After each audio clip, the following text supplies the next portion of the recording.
Hello guys, welcome to my channel daring Indians.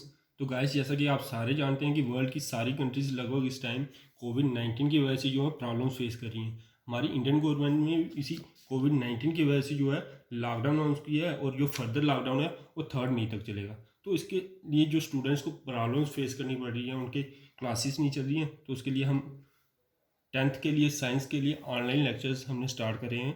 तो अगर आपको ये लेक्चर्स पसंद आते हैं तो प्लीज़ करके हमारे पेज को सब्सक्राइब करें, कमेंट करें अगर उसमें कोई इंप्रूवमेंट की ज़रूरत है। तो सबसे पहले इसमें हमें देखना पड़ेगा कि हमारा 10th का जो साइंस का सिलेबस क्या है, उसका एग्ज़ाम का पैटर्न क्या रहता है। तो सबसे पहले 10th की साइंस जो है, Jammu Kashmir board of school education की जो साइंस है उसको 3 सेक्शंस में डिवाइड करा गया है। उसमें आपके पास है फिजिक्स की एक सेक्शन है, उसमें केमिस्ट्री की एक सेक्शन है आपके पास, देन आपके पास एक बायो की सेक्शन आती है। तो पेपर का पैटर्न आपका इस तरह से रहता है कि आपको जो तीनों सेक्शंस हैं वो पेपर में 28 मार्क्स की आती हैं। 28 + 28 + 28 मार्क्स की 3 सेक्शन आएंगी, जो कि टोटल नंबर आपके पास बनते हैं 84 प्लस 16 मार्क्स का जो आपके पास रहता है वो रहता है आपके पास प्रैक्टिकल एग्जामिनेशन। तो कुल मिला के जो आपका साइंस का पेपर होगा वो होगा 100 मार्क्स का। तो सबसे पहले सेक्शन जो हमारे पास आती है वो साइंस में हमारे पास आती है फिजिक्स की सेक्शन। उसमें हमारे पास कुल मिला के जो है 5 चैप्टर है, जिसमें फर्स्ट चैप्टर हमारे पास आता है जैसा कि आप देख पा रहे हैं अपनी स्क्रीन पर, लाइट। उसमें आप दो फिनोमेना स्टडी करेंगे मेन तौर पे, रिफ्लेक्शन और रिफ्रैक्शन। हालांकि लाइट जो है वो काफ़ी ज़्यादा फिनोमेना शो करती है, इसके अलावा डिफ्रैक्शन का फिनोमेना शो करती है, पोलराइजेशन का फिनोमेना शो होता है। लेकिन आपके सिलेबस में जो है आपको सिर्फ दो ही फिनोमेना स्टडी करने हैं इन डिटेल, वो है रिफ्लेक्शन और रिफ्रैक्शन। अगर हम डिटेल में थोड़ा लाइट चैप्टर का सिलेबस देखें तो उसमें सबसे पहले आपको स्टडी करना पड़ेगा कि लाइट बेसिकली है क्या, कौन सी फॉर्म ऑफ एनर्जी है, उसकी प्रॉपर्टीज़ क्या है कुछ। फिर उसके बाद हम एक फिनोमेना स्टडी करेंगे, रिफ्लेक्शन ऑफ लाइट। देन उसके बाद इंपॉर्टेंट टॉपिक आता है आपके पास स्फेरिकल मिरर्स। उसमें हम इमेज फॉर्मेशन स्टडी करेंगे कि कैसे स्फेरिकल मिरर्स में कैसे डिफरेंट डिफरेंट पोजीशन पे जब हम ऑब्जेक्ट को रखेंगे उनकी इमेज किस टाइप की बनेगी। फिर उसके बाद यूजेस क्या होते हैं स्फेरिकल मिरर्स के, 2 टाइप के बेसिकली आपके पास स्फेरिकल मिरर है जो हम स्टडी करेंगे। तो वो बात की बात है, फिलहाल हम सिलेबस के ऊपर ही फोकस करते हैं। उसके बाद साइन कन्वेंशन, ये आपका न्यूमेरिकल सॉल्व करने में काफ़ी हेल्प करेगा साइन कन्वेंशन जो आप पढ़ोगे स्फेरिकल मिरर्स का।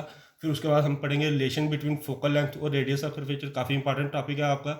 मिरर फार्मूला, उसके रिलेटेड न्यूमेरिकल प्रॉब्लम्स, मैग्निफिकेशन। तो ये मिरर फार्मूला वगैरह काफ़ी बार पेपर में एग्जाम में पूछा जाता है, बोर्ड एग्जाम में पूछा जाता है। इसके अलावा मैग्निफिकेशन जो है स्फेरिकल मिरर्स के रिलेटेड ये भी आता है। तो कुल मिला के आपका सिलेबस एक वेल प्रॉपर तरीके से जो है आपका सिलेबस रखा गया है, ताकि आपको कुछ उसमें प्रैक्टिकल चीज़ें भी देखने को मिले। उसके बाद जो नेक्स्ट टॉपिक आप हमारे पास आता है लाइट चैप्टर में, वो आता है लाइट का दूसरा फिनोमिना हमारे पास जो कि है रिफ्रैक्शन ऑफ लाइट।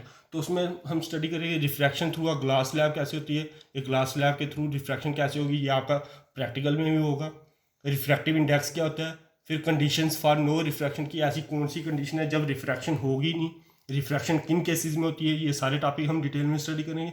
उसके बाद spherical lenses, basically spherical lenses और स्फेरिकल मिरर्स का यही रहता है कि जो स्फेरिकल मिरर्स हैं वो रिफ्लेक्शन शो करते हैं और स्फेरिकल लेंसेज जो है आपको शो करेंगे उसमें रिफ्रैक्शन का फिनोमिना होगा लाइट के। तो उसके उसके केस में भी, स्फेरिकल लेंसेज के केस में भी जो हम बाकी चीज़ें स्टडी करने वाले हैं वो सेम वैसे ही चलेगा। इमेज फॉर्मेशन स्टडी करना है, साइन कन्वेंशन स्टडी करना है, देन लेंस फार्मूला, उसके related magnification, power of lens, and then numerical problems. तो ये लाइव चैप्टर जो है एग्जाम में आपको फाइनल एग्जाम में 10 मार्क्स का आएगा। मोस्टली इसमें क्या रहता है, आपको 6 मार्क्स का एक लॉन्ग आंसर आएगा।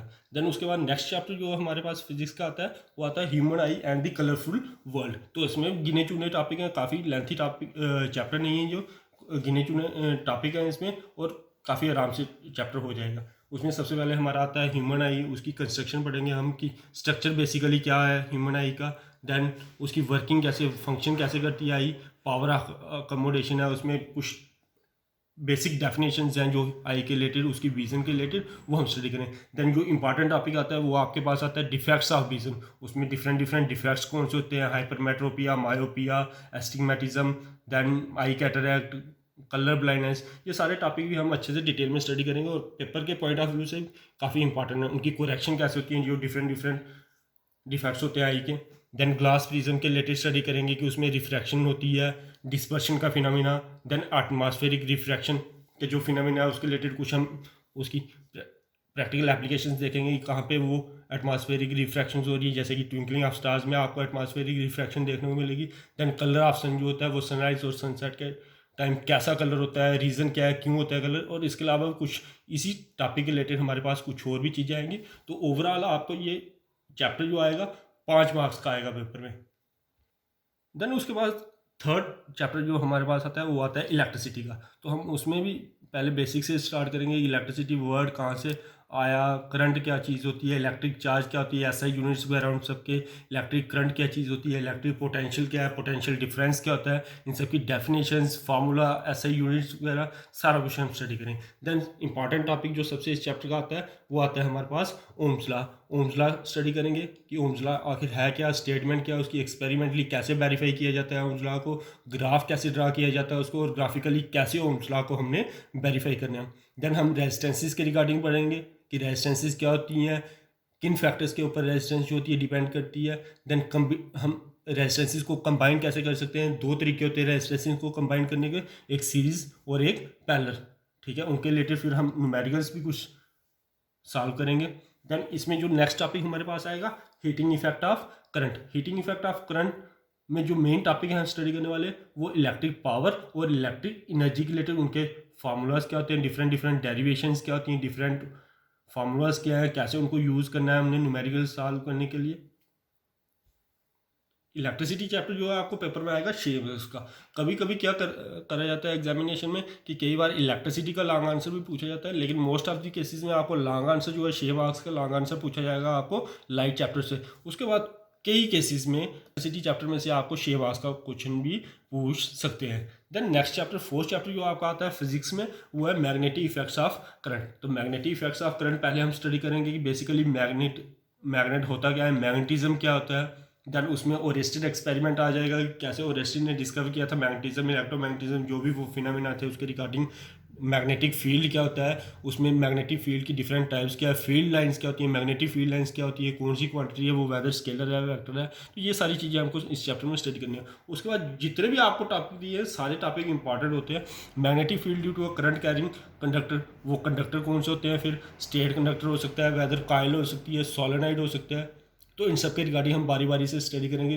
जो ये तीनों जो है स्टेट कंडक्टर होगा, कायल होगी, अगर सॉलिड होगा तो उसमें जो अगर करंट फ्लो करेगी तो उनमें जो मैग्नेटिज्म प्रोड्यूस होगा, मैग्नेटिक फील्ड प्रोड्यूस होगा, वो कैसा होगा, किन फैक्टर्स के ऊपर डिपेंड करेगी उसकी स्ट्रेंथ। नेक्स्ट टॉपिक जो फिर से इंपॉर्टेंट टॉपिक हायर क्लासेस के लिए भी आपके लिए इंपॉर्टेंट टॉपिक है वो force on a current carrying conductor in a magnetic field. जब आप किसी कंडक्टर को रखोगे मैग्नेटिक फील्ड के अंदर तो उसके ऊपर फोर्स एक्ट करती है, उस फोर्स की डायरेक्शन आपको किस रूल से मिलेगी।